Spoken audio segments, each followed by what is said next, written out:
Máquina engoliu o trabalhador? A trágica comédia na fábrica da Gerdau, no Recife. Meus amigos e minhas amigas, sejam todos bem-vindos ao nosso canal Pernambucando por Aí. Hoje eu trago uma história que parece saída de um auto de Ariano Suassuna, mas que, infelizmente, não tem nada de ficção.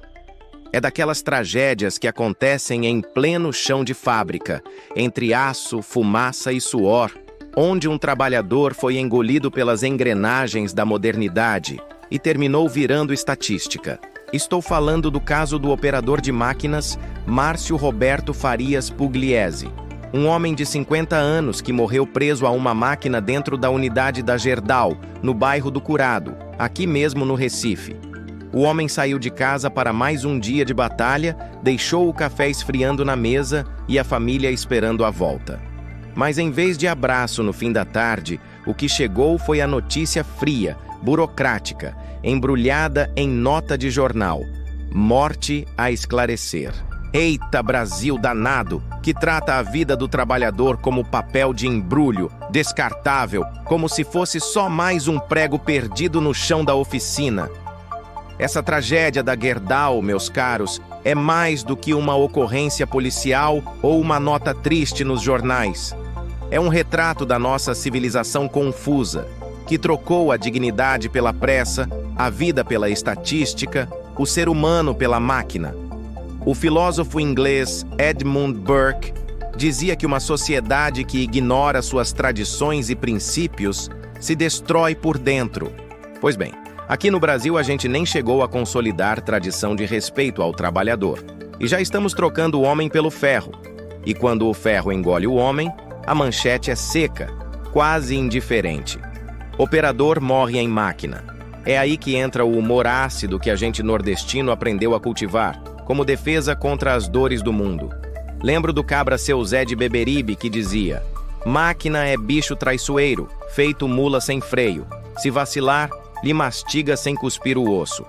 Pois foi justamente isso que aconteceu. Mas veja, não é apenas descuido, não é apenas azar.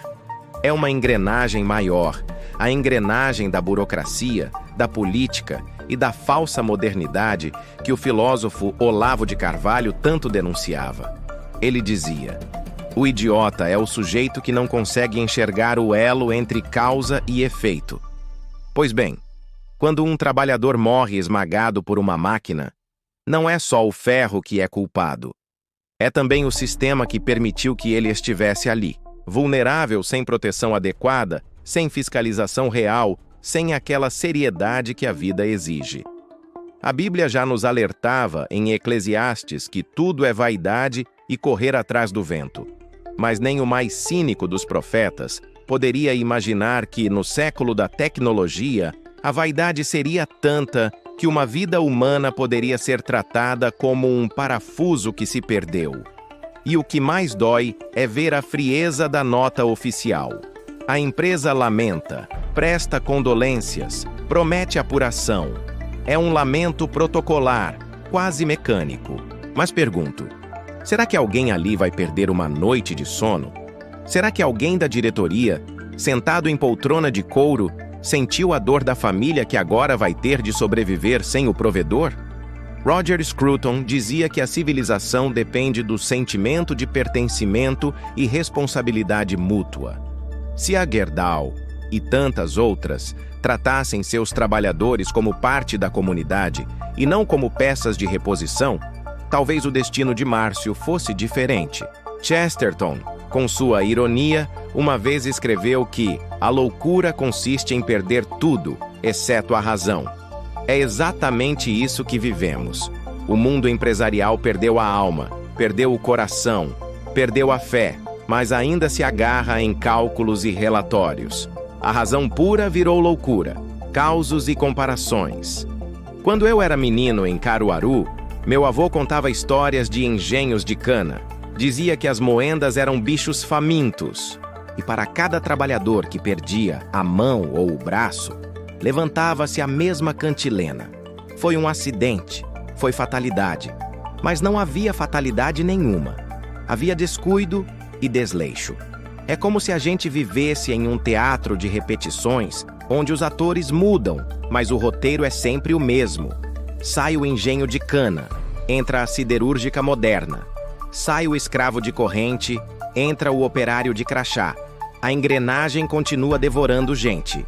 E o povo, sempre reage com aquela filosofia meio cínica, meio conformada. Outro dia ouvi um cidadão na feira dizendo: "Oxe, pelo menos morreu trabalhando, não foi roubando." É a síndrome da resignação, do conformismo que Burke já condenava. Quando a sociedade começa a aceitar a desgraça como normal, está pavimentando o caminho para sua própria ruína. Crítica social. Agora, meus amigos, vamos falar claro. Quem garante a vida do trabalhador não é apenas a máquina bem cuidada ou o capacete na cabeça. É a cultura, é o respeito, é o reconhecimento de que cada vida é insubstituível. Mas em um país onde políticos brigam mais por emenda do que por dignidade, onde burocratas estão mais preocupados com a verba do gabinete do que com o chão de fábrica, a tragédia vira rotina. E não adianta vir com conversa mole de nova política, de Estado moderno, porque, como diria Olavo, a burrice é mais forte que a má-fé. E a burrice institucionalizada do Brasil é acreditar que a lei sozinha resolve tudo. Temos a norma regulamentadora 12, que trata da segurança em máquinas. Está lá escrita, bonita, com selo oficial. Mas na prática o que vemos é descumprimento e descaso. A Bíblia, no Evangelho de João, já ensinava: "Conhecereis a verdade, e a verdade vos libertará."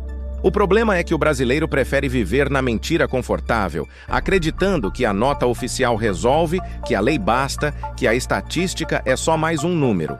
E aqui chegamos ao ponto alto, o grito entalado na garganta. O que vale mais para a nossa sociedade? O homem ou a máquina? Se um trator quebra, a empresa para, a produção atrasa, o prejuízo é calculado em milhões.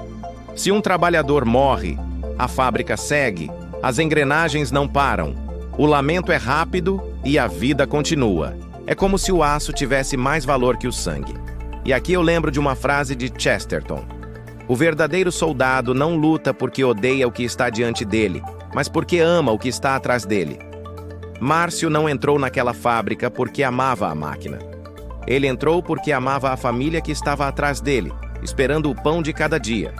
Mas o sistema não enxerga amor, não enxerga família, só enxerga produção. Conclusão. E a moral dessa história, meus amigos, é dura, mas precisa ser dita. O Brasil só vai se levantar quando aprender a colocar o ser humano acima da máquina, a dignidade acima do relatório, a vida acima da estatística.